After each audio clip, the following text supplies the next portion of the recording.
L'an 1879, pâtisserie. Ici la traditionnelle bûche de Noël qui se consume dans l'âtre fondé sur la langue. Pour imaginer une chose pareille, il n'y a qu'un pâtissier parisien. Ou deux, car Antoine Charadeau et Pierre Lacam revendiquent l'un et l'autre la paternité du nouveau-né des desserts. Quoi qu'il en soit, le rituel multiséculaire s'en trouve tout remué.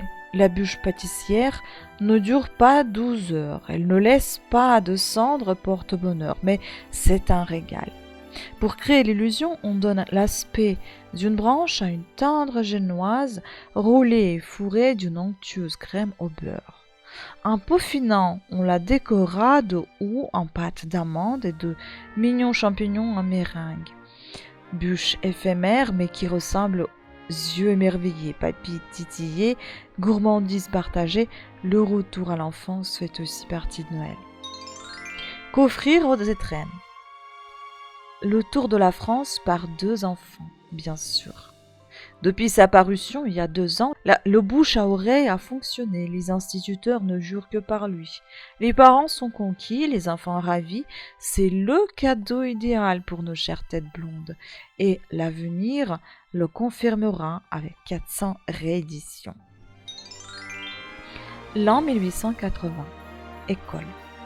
Le député Camille Sy offre un extraordinaire cadeau de Noël aux jeunes filles. Ils ne tiennent pas au pied de sapin, ni dans un coffret avec un joli ruban, c'est mieux que ça. Sa proposition de loi a été votée et promulguée le 21 décembre. Elle leur ouvre l'accès à l'enseignement secondaire. Elles auront des lycées et collèges publics pour elles. Beaucoup de jeunes filles seraient capables sans doute de suivre jusqu'au bout et avec succès tout le programme des lycées.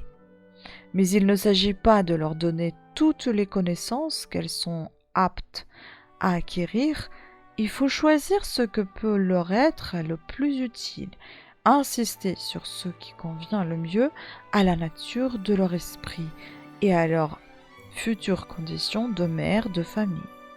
Chaque chose en son temps, il y aura d'autres Noëls. À quoi rêvent les têtes blondes?